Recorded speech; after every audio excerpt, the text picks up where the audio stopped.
Hey guys, this is Peter Cunha, your New Jersey real estate giant. I am here with a truly honored to have you because there's been so much buzz about this, but we're lucky to have Dave Roberts with us today.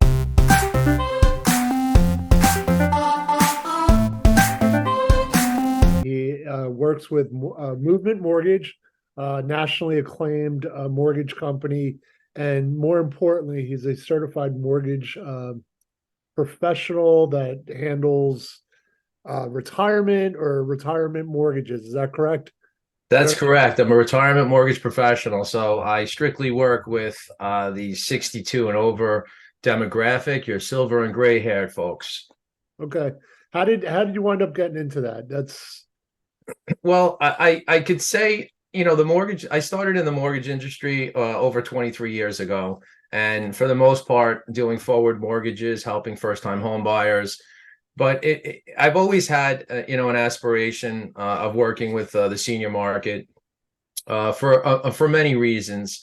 I think the biggest one I could say though is by nature I'm a protector. I like all my friends to do well. I like everyone to be okay, and I like to be able to get information that's relevant to helping people. And unfortunately, the misconceptions about a reverse mortgage are so plentiful. And I just feel compelled to be able to get this information to that demographic.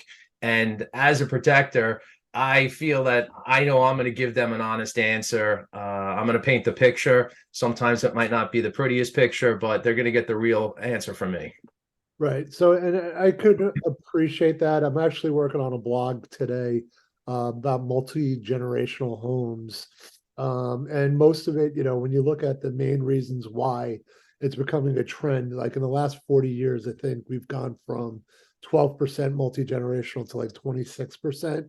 Sure. The main components to it is cost, just being more efficient. And, what's interesting with 62 plus, not that 60s an old age, because by no means, I don't even think 70s old currently, but it's people that you don't want to work forever because you That's have to. it. And it's when I think about it is like, why should people, it's almost kind of like a counterintuitive thing. Like you don't want a mortgage and now I'm 62 and I'm getting a mortgage. Like how does this work? Yeah. So as far as to qualify for a reverse mortgage, excuse me, to understand, a borrower needs to be 62 years old, has to be their primary residence, and for the most part, in terms of qualifying, it's not the same traditional qualifying on a forward mortgage. There's what is utilized as a financial assessment for their income, and credit score doesn't matter.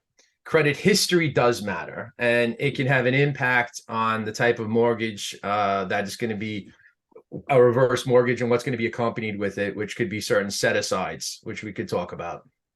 Yeah, and what I think is interesting too, and if you could kind of explain this to me, there's a process. You have to actually meet with a counselor to discuss kind of what the options are. So even though I want one, I have to qualify, or how does that work? Yeah, sure. So the first steps in the process would be to speak to someone who is seasoned in reverse mortgages and understands a reverse mortgage in the first place. Traditional loan officers can do forward mortgages, but there's a lot more involved with a reverse mortgage. So the first would be to get information about a reverse mortgage from someone like myself and other professionals in the industry like myself. And once we see whether or not this is a suitable product for you, the first step is we're going to send you a proposal. And within that proposal, there's going to be a list of HUD counselors. So a requirement to get a reverse mortgage is to meet with by either Zoom or in person. Today, for the most part, it's all done on the telephone or Zoom with a HUD counselor. They're a third party. They're there to protect this whole demographic. They're there to make sure that someone like myself has given them information, has gone over interest rates, has gone over whether this program is suitable for them, and it's a necessity. So, and depending upon how many borrowers we have, it could be one or two. Both would need and would be required to do the HUD counseling. Right. So what are, all right, so you talked about a couple, the primary residence. Talk about that a little bit, like, does it matter how long they've lived there? Or, I Sure, know I'm trying to get somewhere with, it's great I own this house, but, I need money. How much is the house worth, or before I can really kind of consider this a sure. valuable option? Sure. So to understand the amount of equity that a reverse mortgage can afford to someone, whether it be on a purchase or if it's someone who's refinancing, for someone who's refinancing, the amount of equity that you need based on the borrower's age, it's the youngest borrower's age, based on the amount of equity that's in the home and the interest rate. And the interest rate on a reverse mortgage, for the most part, people opt to get the adjustable rate mortgage. And how that's compiled is a combination of the index plus the what the margin is at the bank, plus 0.5% of mortgage insurance from HUD. So those numbers calculate basically how much we're going to be able to utilize as far as the equity on the property for that borrower. A rule of thumb today, where the rates are, a borrower who is 62 years old would be able to get about 30% equity from the home. So that would need to, if there is a mortgage, would need to be able to cover what's called mandatory obligations. The mortgage is one of them. So, and as our age, a 72-year-old person might be somewhere closer to 40% or 45%. An 80-plus-year-old person, we're probably getting closer to 50 and 50+%. And this all has to do with where we are with interest rates today. All right, and you mentioned the mandatory obligations. Again, just the one thing, doing a little bit of research on this is there's high fees that are attached with a reverse mortgage. That's usually, people, the first thing that I hear is typically that. Sure. But that's not completely accurate. Just can you kind of go through what? Well, it's a matter of dissipating the cost over a period of time. And, reverse mortgages are a more expensive closing. And one of the main expensive charge is to the government. It's to HUD. HUD charges a 2% fee on what is going to be the appraised value. So we might have a loan that's only 300,000 as an example. Right. Let's just use an example: $1 million property that has no mortgage balance, and a 62-year-old borrower, and he or she is looking to get a reverse mortgage. They're going to be able to have an established line of credit somewhere close to $300,000. The value of the property is $1 million. So that 2% fee is based on the value. So there's going to be a $20,000 fee, which is part of your closing cost, which is a direct to HUD, to be able to have the reverse mortgage. So if someone were to say to me that they're looking to get a reverse mortgage, but they possibly might need to go to a retirement home in the very near future, or they might be looking to sell the property, I would advise against it, because it's not a suitable product for the time period. They're not going to be able to achieve a return on their cost. But for someone who is looking to age in place in their home, it's a matter of pushing the cost out over a period of years. And keep in mind of all the benefits, which we haven't spoken of yet, but all the benefits that a reverse mortgage offers to those homeowners. Right. And again, the mandatory obligation, right, is, Yep. Does that include some sort of insurance, or like, and again, let's talk about this: insurance, taxes, like, who's on who pays for that? Sure. Sure. So, all right. So the mandatory obligations in a closing would be the fees, which would be your mortgage insurance premium, which is the big number I just mentioned before, would be your closing costs, which are, again, part of that. And if that borrower had an existing mortgage, paying off that mortgage. So those are the mandatory obligations that would need to be satisfied when we're referring to what needs to be paid and what is going to be paid by the reverse mortgage. As far as maintaining residents in a reverse mortgage, the things that you need to pay and the things you need to be aware of. You need to maintain paying your taxes, your homeowner's insurance, and if there's any, if you're an association, a homeowners association, your HOA dues. Okay.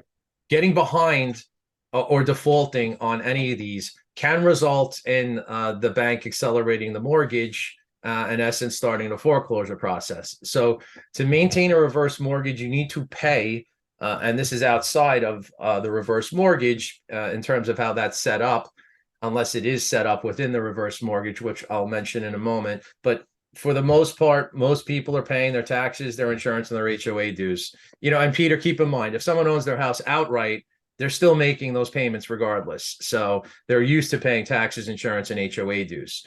And keep your home in what is good condition. So those are the requirements to maintain a reverse mortgage. Okay. Now, again, let's talk about, I almost want to talk about like, what are the reasons why people should consider a reverse mortgage? And then we'll get into what the benefits are, but Sure. really just kind of give us like, who would be great candidates for a reverse mortgage? Sure. So I'm extremely, an impartial person, but when it comes to reverse mortgages, my partiality definitely steps in. So, in my opinion, anyone who's 62 years or over should get information about a reverse mortgage and understand the benefits, because the misconceptions are overwhelming. In terms of, why that person should get a reverse mortgage, there's a lot of things going on in the world today. I mean, we have, a very high, we have inflation, which is, hurting most people. And for those on fixed incomes, it's really crushing them. Most seniors today, unfortunately, I think the number is less than 10%, have long-term care. So there is no long-term care in place. We look at ourselves from a day-to-day basis, and unfortunately not looking towards the horizon and the God forbid moments, let's just say, when someone gets sick or someone gets, someone gets hurt, someone, might have been working who no longer can work, or someone who just can't get around. So these are things that, when life happenings, occur, you could be better positioned, because a reverse mortgage offers a line of credit, which is a compounding growth within the reverse mortgage, where that individual has access to capital that they need at when they need it the most. So they don't necessarily need to touch that money and maintain a reverse mortgage. All right. So if I've got this correct, right? 2 points that you kind of, and again, if I'm interpreting this the wrong way, was one is for like health reasons, people are in decline, they need, they're not in prime making age, income producing ages, so they need money for, major surgeries or whatever it is. And then the second part is you were talking about the economy. They're on a fixed income, and this is just kind of gives them, a life raft where they can, they don't feel like, they're on a fixed budget. Not Sure. that they're buying exotic things, but that they have a little bit more flexibility and comfort. Is that kind of accurate? Yeah, I mean, right now we're talking specifically about a needs-based group of individuals. These are the folks that have exhausted retirement funds. They might not have the retirement funds to be able to maintain, a retirement lifestyle. So we're talking about folks right now that are in a need-based position, and they've paid their whole life into their house, or for the most part, they've been paying into a house. Now it's time for the house to pay them back. So, keep in mind when with a reverse mortgage, if you're not making a mortgage payment, the balance is accruing. It's accruing by your interest rate that month. Your line of credit, if you have one, is also compounding at the same interest rate, which is a high rate of compounding today. But for those folks that are in that position to utilize a reverse mortgage, some could be offsetting Social Security till they're 70. Right. It's the equity of the home to be able to pay them where they're short, to be able to make it to where they're going to benefit the most from a Social Security monthly payment. You have the ability to get money several different ways. You could get it as a 10-year payment where you could get a set amount for the rest of your life. You could get a term payment where it's a set amount that is going to be designated for a certain period of time. So, as a 10-year payment for life, we might have someone who's getting $500 a month for life, as an example. As the term payment, that same borrower might want $1,200, and they might get that for 10 years. So we have a 10-year payment, a term payment, we have the line of credit, and then we have what a lot of people don't opt to do, which is a fixed rate reverse mortgage, and they can get a lump sum, all the money at one time. And, with that, it's put people in a position now where if they, with their monthly income, they could utilize that for what could be further savings, to live, as the grandparents that they might want to live like today, to be able to, for those that might want to buy properties with it, you could do anything you want with the money. The money's yours, and it's non-taxed because it's coming from the equity of your home. Right. Okay. So there was a lot of things that you just kind of discussed, and I know that there's a lot more detail to it. So Sure. what are the payment options? All right. So I decide that I want to go through this, and you kind of like glanced on a bunch of different topics, but I know you just mentioned lump sum. Somebody wants to get paid. What are the can you just kind of go into a little bit of detail? Sure. All of them, right? Yeah, absolutely. So the first would be what's called a lump sum payment, and that would be where a reverse mortgage is a fixed rate. The rate's not going to change. You do not have a line of credit, and you're going to get a lump sum, cash disbursement to you at one time. And then you have all the benefits, just as it's a reverse mortgage. So you don't have to make payments. It's an optional payment, if you want to or not, and maintain the house, pay the taxes, the insurance, the HOA, and you could live there until 150, Peter. The amortization table with HUD goes up to 150. So if we have someone who hits 151, we'll talk about HUD's going to have to figure out what to do then. And then we have what is a 10-year payment. 10-year payment is that we know that this individual can get, as I mentioned, $500 for the rest of their life. So they're going to get a $500 monthly disbursement, from the equity of their home for the rest of their life. That might not be enough. And someone says, I really need $1,200 or $1,500 a month. Well, that would be a term payment, set for a certain amount of years. And that could be, 7 years, 10 years, 12 years, whatever it might be, 6 years, as a term payment. Then there's the line of credit, which is you have access to a certain amount of money in year one, and the rest you have to wait till year two. This is the most popular option for people who get a reverse mortgage, because there's many benefits to the line of credit and the line of credit growth, both for the individual, for the ones that need it, and for the ones that don't need it, with regards to things like financial planning. So there's 4 different payment options. And then the last I could say is that we could do a quasi of these. We could have, a line of credit, and we could have had a term payment or a term payment line of credit, or, or a tenured payment, and then stop and go to a line of credit. If you want to make changes as well to a reverse mortgage while you're being serviced, it's about a $20 fee. And you could decide that, now you want your reverse mortgage to be in the form of a line of credit instead of, 10-year payments. So All right. A lot of options. So living to 150 would require that I have substantial amount of equity in my home, I would assume. I How was going to say, if you qualify for a reverse mortgage at 62 and you have, this more than, you have 30% equity in the property is available. I mean, there's 70% equity in the property. You're able to take 30%. So with that, if someone like that person could live in that house to 150. So that mortgage can well exceed the value of the property, which is one of the benefits of a reverse mortgage, is that it's a non-recourse loan. And that means nothing comes back to you, your heirs, or your estate. So you could have a mortgage balance that far exceeds the value of the property. And if you needed to sell that property, HUD is looking for the fair market value and even up to, there's a 95% rule, which is we could actually sell the house for 5% less than fair market value. And again, this is a non-recourse loan. Nothing comes back to you, your estate, or your heirs. Okay, and you mentioned non-recourse. You know,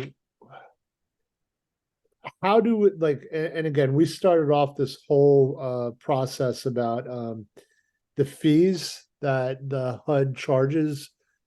Is that part of the non-recourse portion? Like, how does that tie in together? Well, it's more of the way I sort of refer to things. I mean, the fact that you know that HUD is charging a 2% fee and that there is a monthly MI charge of 0.5%.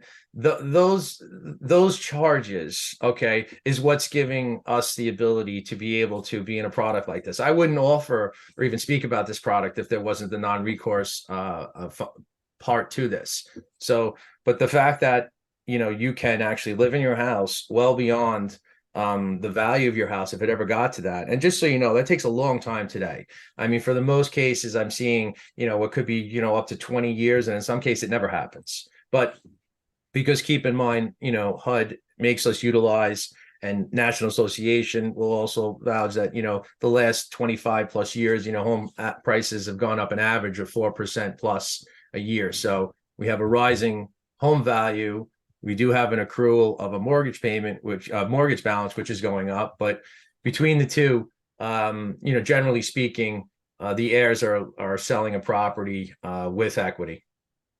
Right, and I've come across this. Not at all. So one of the things is like, came across property, and there's a lot of misinformation out there. I mean, I hate using that word because it's kind of like the buzzword now. Yeah. Where the agent was telling me, hey, listen, we can't take less than this because there's a reverse mortgage on it. I was like, Okay. it's a cesspool.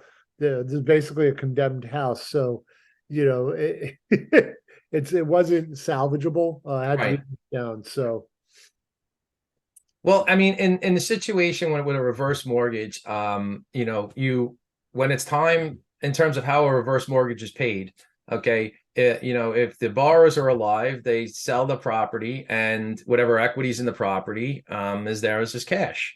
Just like, well, let me just say one thing to back up. A reverse mortgage, it's just a mortgage. And this is one of the misconceptions, that it's something else. It's just a mortgage. And I think one of the simpler ways to look at this mortgage is it's just an interest-only mortgage with mortgage insurance premium on a monthly basis. So it's a mortgage you have that is an interest-only mortgage, which is it's an optional payment. And it's an optional payment bearing in mind that this is a secured debt on a property, and you actually have a year after to the last borrower in the house passes away and to pay and settle. So, I mean, from that vantage, I don't know what other secured debt you have. You have an option to pay or not. And when the payment is finally due, could be actually a year after you're dead. So okay. It's a pretty fantastic thing from that vantage. If you want, I think we can, jump into some of these misconceptions, to just solidify this. Unfortunately, the biggest one is that the bank owns the house. This couldn't be further from the truth. It hasn't been the truth. It has just been a very ugly grapevine that has passed this along to one after the other after the other. The deed is in the name of you, the individual, or as a trust. So nothing will change with how the house is owned as far as the deed. If I could go through more misconceptions, or if you want to, go through. Yeah, and listen, we can go through, like, I always think of like the Wilford Brimley, Right. from 20, 30 years ago. But it's what's the other one? You had mentioned something earlier. I have in my notes here that I starred. The youngest person on the deed. What if the youngest person is not 62? That's a great question, actually. So one person has to be the borrower, who has to be 62 or over. In cases where you have husband and wife and the spouse is under 62, they are what's called a non-borrowing spouse. Okay, and it depends on whether they're an eligible or a non-eligible borrowing spouse. But for the most part, and just to jump into a bad time, This is actually, you hit on one of the things, which is one of the parts in time as well where a reverse mortgage has a bad name. So non-borrowing spouse, the HUD has changed the rules up until the fall of 2021. And it was at that point where everything was at least solidified, where the non-borrowing spouse has the same privileges of remainder stay as the borrower does. Unfortunately, prior to 2014, this wasn't the case. So we had a lot of, unfortunately, someone would pass away in the house, the borrower. We'd have the eligible non-borrowing spouse who was, let's just say, 58, and he or she was running into an issue because they weren't able to stay in the property. It was a problem, and HUD fixed it. So that's not an issue. So for that person that's 58, younger than 62, they have the same privileges. An eligible non-borrowing spouse has the same privileges as the borrower. They could live in that house till the day they die. So, all right, and thank you for the clarification, because I think that that's an important one too. One of the other kind of topics is like, sorry, I'm trying to use as simple mathematical examples as Sure. possible. All right, I'm 62 years old. My house, I don't know, I have $500,000 worth of equity. So I can 30% of that, if my math's right, is 150,000. Well, you said is the value of the property is 500,000. No, the equity in the property. So what's the value of the property though? That's where we're starting from. All right, value of the property is $1 million. I owe 500,000 on it. Right. So in that example, a 60-year-old and possibly even a 7-year-old is not going to be able to do a reverse mortgage on that property because the mandatory obligation, one being their mortgage, isn't going to be able to be satisfied, is what's called a shortfall, meaning that we need money to come to closing, let's just say. Okay. Now, in a lot of cases, this can make sense. I mean, if that person is paying $2,000 a month, and let's just say the shortfall is, 25,000, and they have access to $25,000, and it might be in something that's not producing investment for them, but wherever they get that money from themselves to be able to come to closing, because after that year, and throughout that year, they no longer have to make a mortgage payment. So the return on cost is right there. But for the ones that don't, you can't do the mortgage. So what's the threshold? You have to have 70% equity? Correct. For a 62-year-old, we need to have about 70% equity, and that would be the same on a purchase, meaning that, approximately. So if someone were looking to buy, let's say, that $1 million house, they'd need to have about 700,000 to put down, and then movement would come in with the other 300,000 on a reverse mortgage. So it's one or the other. It's either, you're refinancing, it's $1 million value. We can get approximately $300,000 or so out of the property as far as the equity that's available for reverse, as long as that covers the mandatory obligations. And, hopefully you could set up a line of credit with that growth. If not, it's the conversation, like I said, that borrower has a shortfall. They're either going to need to come to the closing with cash, or we can't do that deal. And a lot of times that becomes actually, Peter, a sale. And sometimes where maybe the house doesn't work for that person. And, it's a simple conversation where it's like, unfortunately, I can't help you on this property, but I can help you on a purchase utilizing a reverse mortgage for your next property with the sale of your home. Okay. So again, stop me if I'm wrong here, because I'm trying to really kind of get to the details here. So there's 4 criteria. You have to be 62 plus, or at least have one primary occupant.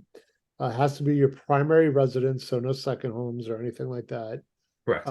You go through a HUD financial assistance or evaluation course. HUD counseling. HUD counseling. And then you must have 70% or more of equity in your property. For someone who's 62, approximately, that's a fair number today. And again, the older you are, the more equity you have available to utilize from your property. So that, the 72-year-old person might be 40% equity they can take from their property. Wow. Okay. So it's kind of reverse the older you are, the less equity you need in your house. Correct. Perfect. Got it. All right. And the only thing that once you qualify and you're in this is to stay current on insurance, taxes, and HOA, which you'd have to stay current on anyway.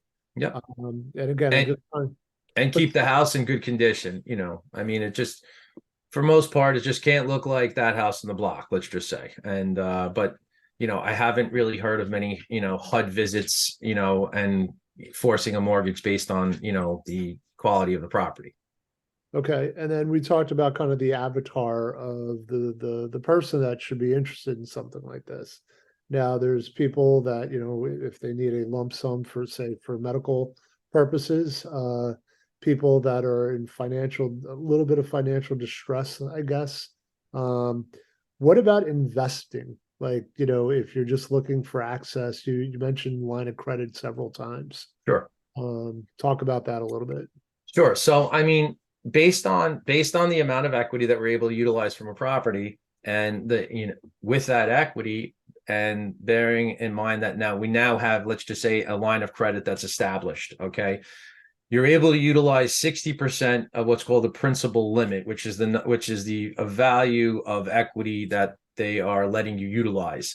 So you're able to utilize 60% of your line of credit in year one, and the balance or the rest of it, you have to wait until year two. And this is another, precaution that I'd put in place because, unfortunately at one time, seniors are getting these lines of credits, and they were just blasting through it right away, and then getting themselves into where, yes, the mortgage balance did go beyond the value of the property. So, with this, it's sort of a safety precaution that has put in place. But with that line of credit, you could do anything you want with it. I mean, you can use it for investments, be it, financial planning. You could use it to purchase real estate. You could go on your dream vacation. You could buy a pair of Harleys if that's what you like. I mean, it's the equity in your home. And again, one of the big sort of, in my, I would say, sort of full pause that people go about is that, yeah, but you're losing equity.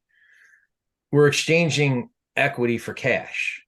You're not paying cash, but we're paying with equity. So it's just the other. And so if we're looking at it from that vantage, you're able to utilize your home as your home. It is your home. And now, like I said, the house is paying you back. You're Right. using the equity to help keep you, mom and dad in the house for as long as they can live. Yeah, no, listen, there's a lot of information on this. We could talk about this for hours. I know you had somewhere to be. I know I had somewhere to be. Sure. Kind of running over time right now.